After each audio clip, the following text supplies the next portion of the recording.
What's up, katalabas?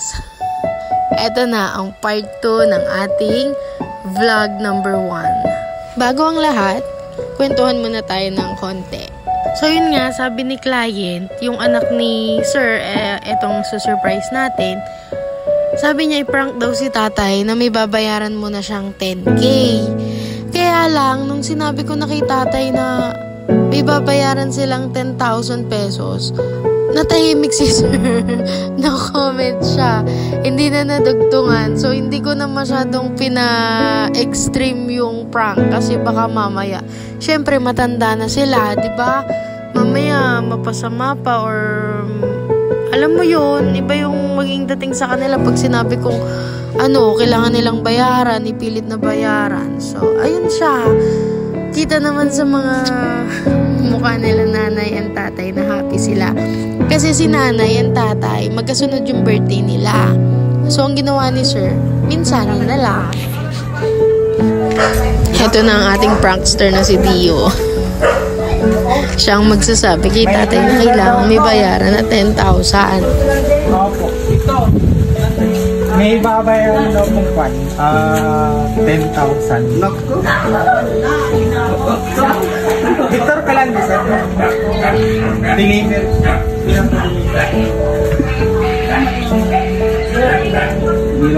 Ano na lang po eh.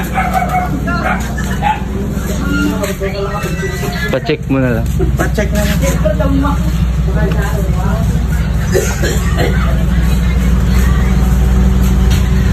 Hindi mo tarang deliver kayo na. Ina, umilag siya.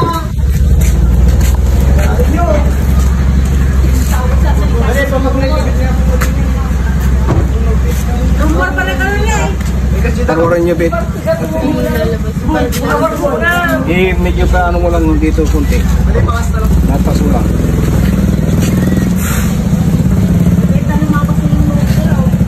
Diyan, pwede na yun.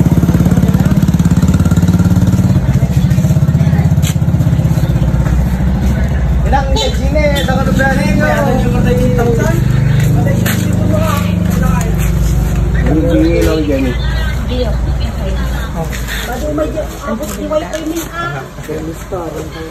Lia, taso nun. Hey!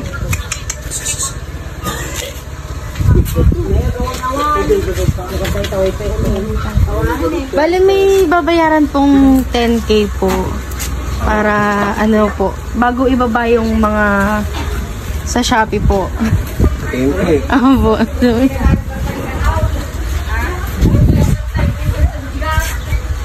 Sabay kami na. Pero okay lang na po. I-check nyo po muna bago kayo maglabas ng Hindi pira yan. Bakain. Ano po siya nakalagay po sa parcel. Opo. Kayo po si Ma'am Daisy? Sige po. Lapit na lang po tayo dito. Paki-check na lang po.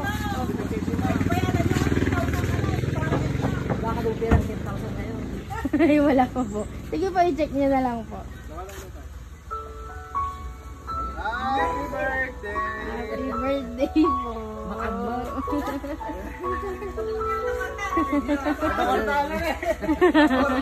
Hindi lang dikang mali. Nabubura sa kunto.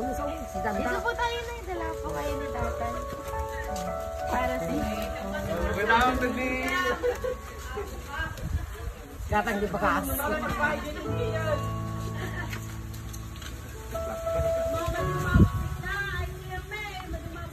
Di ba ang regalo na dito sa tito ng Tol? Ako nigarap ko na na. Kaya nakatagawin. Saka muna ka pa na to. Kunana ko, akong kwartak lang takto ba yata, kunana ko kini malumaw. Joke lang po yung may babayaran. Ito po yung message po ni Sir para sa inyo. Victor Junior. Opo, Junior. Nabulimigdad na ako. Ito pong sabi niya. Nay, Tay, happy birthday po sa inyo. Salamat po sa lahat ng sakripisyo ninyo. More birthdays pa po ang dumating sa inyo. Basta unahin po lagi si God sa buhay niyo po. Mag-iingat po kayo palaging dalawa. Ingatan niyo po ang inyong kalusugan. Miss na miss ko na po kayo. Sana po sa munting sorpresa ko ay mapasaya ko po kayo. Maraming salamat po sa lahat-lahat sa inyo, nanay at tatay. I love you po and enjoy your birthday. From Victor Jr. Siyempre niya ngayon sa akin. Opo, pinagsabay na ni Sir. Eto. May message na lang po kayo para...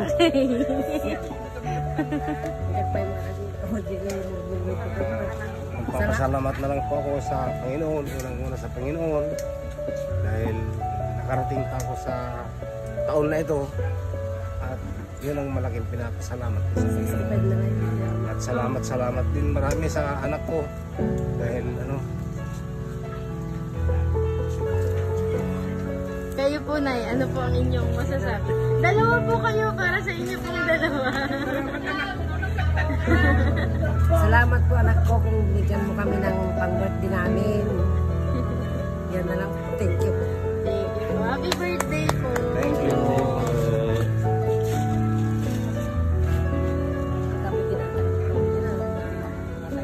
Regalo namin na ata.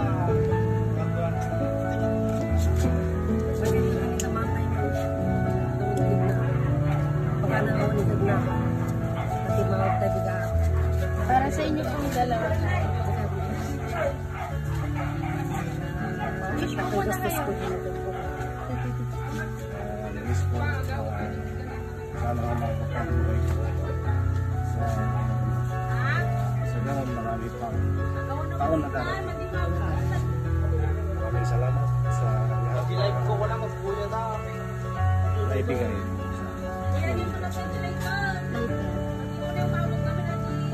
Nauna yung kami. Sabay na lang po kayo mag-blow ni nanay. Blow yun, blow. Ayun. Happy birthday po! Picturean po namin kayo ng magkasama. Ito ang patunay na no matter what the distance, malayo man ang anak sa kanyang mga magulang, gagawa at gagawa pa rin ito ng paraan para maparamdam sa kanyang nanay at tatay kung gaano sila kahalaga at kung gaano sila kamahal ng anak nila. Napakasarap maging parte ng ganitong klase ng pagsusurpresa. Kaya sa mga viewers natin dyan na may gustong ipasurpresa, basta kaya nating marating at abutin, go tayo dyan. Nandito lang ang Talabas Food Corner para sa inyo. Maraming salamat sa panonood and thank you, Sir Victor, for choosing our little business, our little team, Talabas Food Corner.